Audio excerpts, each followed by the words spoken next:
Hello, thank you for joining us here on The Handshake with me, Lynn Komjisha. And this is New Vision TV, where we discuss various issues.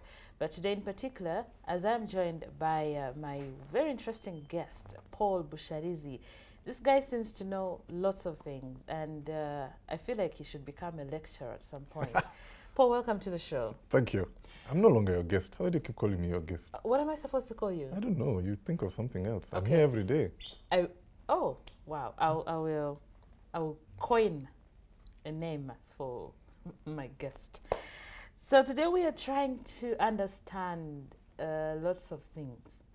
There's an UNA conference coming up in September.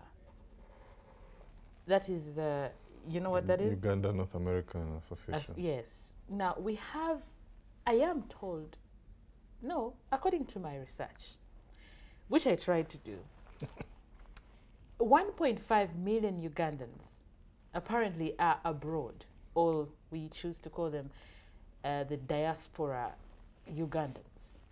And in a way, we keep wondering, how, do they contribute to the country, our country, Uganda, or have they forgotten they belong to Uganda in a way, in one or two ways? I don't know.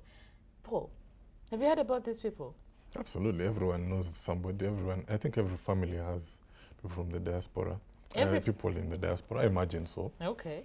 At least we have some in our family. Yeah. It's estimated. You said 1.5 million. Yeah. And the remittances, or what they send back home, is supposed to have reached $1 billion a few years ago. It's probably more now. Okay. So they play an interesting part in our lives. They pay for school fees, they pay for medical treatments, they build a few houses here and there. So yeah, I think they have a net positive effect on the economy. Yeah. Before we get to that, I'm wondering what's wrong with Uganda? Why there is running away? And because around that time of the UNA conference, everyone is running for a visa. Everyone is excited. It's a big party. I So haven't when been there, but I hear. And most of them actually, they disappear. Oh yeah, they don't come back as well. They go for the party and they stay there. But I mean, of course, we have historical issues. We had insecurity levels in the 70s and 80s. Okay. So that, in combination with the economy falling at the time, meant a lot of people left. Now, more recently, we have more economic immigrants, people who feel they can't manage here and they go. So that's mainly why they go these days. So when they get there, they are short of jobs and... They're not assured of jobs. By the way, it's one of the hardest. We've written a few stories in the New Vision. It's not a very rosy existence. You do also... By the way, many of them do jobs they would never do here. Oh, wow. Yeah, I mean, think of a job you would never do here and you'll go and do it in the UK. I don't know why they would do that. Unfortunately for me, I would do any job. Oh, don't count on it, my friend. But yeah, so they go and do jobs there. I mean, obviously you can imagine in a developing country, there are some jobs the locals begin to think they can't do because maybe education status, so the pay for them is just too little. I mean, if you earn £5 an hour in the UK, there's very few jobs in Uganda that will get £5 an hour. True. And so, we think, but then we forget, when we hear the numbers, we're thinking Uganda shillings. We forget there's a cost of living there. Oh, yeah. And that's what makes it actually much harder. The best thing that can happen to you is to earn in dollars and still be in Uganda. Okay, so now... It's a story for another day. Yeah, absolutely.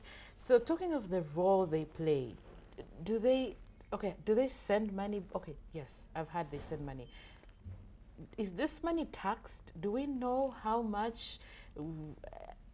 There are lots of apps actually lately. There's mobile money, there's World Remittance. World Remit, something like that. And I keep wondering, how does the government keep track of this money in any way? Well, those are official sources, and the official sources are that maybe it's about $1 billion. Okay. I'm sure there's a lot of money that comes unofficially. Somebody Lynn is in the UK and somebody gives you £100 to bring to their relative, you don't declare it. And I'm sure there's a lot of that money. And some people even assume that might even be more than the official thing. But there's no, when you bring money into the country, you're not taxed. Yes. But the companies that facilitate the process would be taxed. So maybe that's how the government benefits on a wider scale.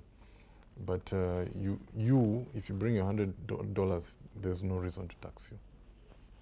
The law doesn't provide for that. So how do we So the benefit would be that, of course, that money stimulates economic activity. Okay. So you get your £100, $100. You come here, you buy airtime, you buy some beers, you go out, you pay school fees, you pay for medical bills. It all, think of it as money that was not there before that is now coming into the and economy, then is generating stuff. Yeah. There are questions, however, about how more efficiently can we do this. Okay. Because it's normally, as you said, £100. Yes. It's just little money. Can we get this money together to do much bigger things? I think the Kenyans have got something called a diaspora bond. I think it's the Kenyans who have a diaspora bond. So what they do is that they sell, essentially the diaspora people will be lending to the government of Kenya via some formal setup. And then they collect all this money, and then they can do things. You can do a lot more with like, imagine if that billion dollars, yes. $200 million was coming in that form. You could build a road. You could have a much bigger effect than they actually do have. Oh, so actually that those who really care about their country and would want to contribute. Yeah, I think when you talk to many of them, they have their issues with their own country, even Uganda, but yes. They are glad to help in a way that, in any little way they can. Many of them. They appreciate better that, I mean, the ironic thing is many of them appreciate better their home country when they are away than when they are here. Yes. Yes. Now, talking of the Kenyan diaspora bond, like you said, why is it that we choose to borrow from Europe, China? Why can't we, in a way, borrow from our diaspora people? I think partly laziness. Oh. Because it's easier to go to fly, but there's also per diems. You will fly to Washington, you get your per diems, you'll sit around a table with a few gentlemen who you have a common language with, you all speak economics and all that kind of business, and you sign some papers and you come back home with the money. To raise money, like the guy suggests, needs work, marketing, designing, Well, I've had in some of these loan documents, they just remove the name of the country. Oh. And then they put the one where you're in. Uganda. Remove Argentina, put Uganda. Oh, wow. Easy. Cut and paste. Interesting. Yeah. So there we are. Our diaspora people actually do contribute lots and lots of it to the economy, especially when they, like Paul has told us, through remittances of A, B, C, D, and D. So you need to keep track, in a way. Know that people of your relatives in the diaspora. Yes. Actually remind them that they have a role to play back home. Sending you money. Yes. Of course. They have to send us money, in a way. We need the money. Yeah. I don't know, more than they do. Yeah. So that's it. And thank you for watching The Handshake here on New Vision TV. Thank you, Paul. You're welcome.